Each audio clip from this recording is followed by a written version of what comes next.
نحمده ونصلي على رسوله الكريم أما بعد أعوذ بالله من الشيطان الرجيم بسم الله الرحمن الرحيم يا أيها الذين آمنوا لا تتخذوا اليهود والنصارى أولياء بعضهم أولياء بعض ومن يتولهم منكم فإنه منهم إن الله لا يهدي القوم الظالمين উপস্থিত শ্রদ্ধেয় সম্মানিত মঞ্চের সভাপতি সাহেব, আমার শিক্ষক মণ্ডলীগণ ও সামনে বসে থাকা তিনি ভাই আমার, আপনাদের সামনে আমি যে বিষয় নিয়ে দাঁড়িয়েছি সেই বিষয়টি হল ইসলাম বিধ্বংসকারী। ইসলাম বিধ্বংসের কারণ হলো ইসলাম ভঙ্গ কারণ হলো 10টি। আমি এক একটি করে বলে যাব যতক্ষণ সময় পাই। এমন এতগুলি কাজ রয়েছে যেগুলি কাজ করলে আমরা মুরতাদ হয়ে যাব, ইসলাম থেকে খারিজ হয়ে যাব। তো সর্বপ্রথম আল্লাহ রাব্বুল আলামিন বলেন সূরা নিসা আয়াত নম্বর 116, ইন্নাল্লাহা লা ইয়াগফিরু আন ইউশরাকা বিহি ওয়া ইয়াগফিরু মা দুনা যালিকা লিমান ইয়াশা ওয়া মান ইউশরিক বিল্লাহি ফাকাদ যাল্লা দালালান বাঈদা। হে দুনিয়ার মানুষ, তোমরা যদি আল্লাহর সাথে কাউকে অংশীদার করো তাহলে আল্লাহ রাব্বুল আলামিন তোমাদেরকে কখনো ক্ষমা করবে না। আল্লাহ রাব্বুল আলামিন যাকে চান তাকে ক্ষমা করে দেন। নাম্বার 1 কি বললো? যদি আমরা কাউকে আল্লাহর সঙ্গে অংশীদার করব না। নাম্বার 2 সূরা মাইদা আল্লাহ রাব্বুল আলামিন আয়াত নম্বর 72 সেখানে পরিষ্কারভাবে বলে দিচ্ছে ইয়া আইয়ুহাল্লাযিনা ইন্নাহু মান ইউশরিক বিল্লাহি ফাকাদ হারামাল্লাহু আলাইহিল জান্নাতা ওয়া মাওয়াহুম নার ওয়া মা লিয-যালিমিনা মিন আনসার।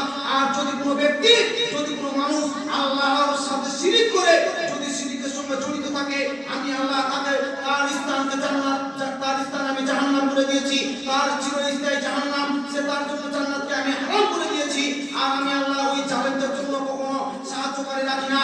আল্লাহ রাব্বুল আলামিন সূরা মাইদায় বলেন ইয়া আইয়ুহাল্লাযিনা আমানু লা তাত্তাখিযুল ইয়াহুদা ওয়ান নাসারা আউলিয়া বা'দুহুম আউলিয়াউ বা'দ ওয়া মান ইয়াতাওয়াল্লাহুম মিনকুম ফাইন্নাহু মিনহুম ইন্নাল্লাহা লা ইয়াহদিল কওমাল যালিমিন। নাম্বার 3 আল্লাহ রাব্বুল আলামিন বলছে হে ঈমানদার বান্দাগণ, হে দুনিয়ার মানুষ, তোমরা শুনে রাখো, এই পৃথিবীতে যদি তোমাদের মধ্যে কোনো ব্যক্তি ইহুদি ও খ্রিস্টান নাসারাদের সঙ্গে বন্ধুত্ব রূপের সঙ্গে তারা থাকে, তারা হলো পরস্পরের বন্ধু। যদিও তোমাদের মধ্যে কেউ তাদের সঙ্গে বন্ধুরূপে গ্রহণ করে, তারা হলো ইসলাম থেকে খারিজ হয়ে যাবে, আর তারা হলো তাদের বন্ধুরূপে গ্রহণ করা হবে। আর আমি বলছি ইহুদি ও নাসারাদের সঙ্গে যারা থাকে, আমি আল্লাহ তাদেরকে কখনো হেদায়েত দান করি না।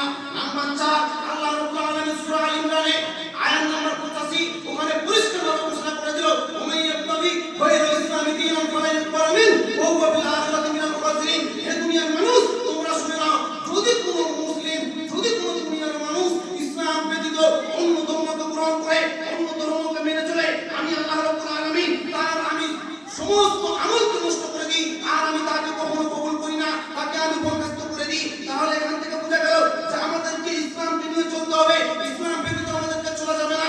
আল্লাহ রাব্বুল আলামিন বলছে তোমরা নাম্বার 5 তোমরা জাদু থেকে দূরে থাকো। যদি তোমরা জাদুকে মেনে চলো, জাদুকে বিশ্বাস করো, তোমরা ইসলাম থেকে খারিজ হয়ে যাবে। আর নাম্বার 6 আল্লাহ রাব্বুল আলামিন বলছে যে দুনিয়াতে আমি যা কিছু নাযিল করেছি না কেন, যা কিছু সৃষ্টি করেছি না কেন, ওই সমস্ত জিনিসকে তোমরা যদি অস্বীকার করো, আমি আল্লাহ রাব্বুল আলামিন তোমাদেরকে ইসলাম থেকে খারিজ করে দিব।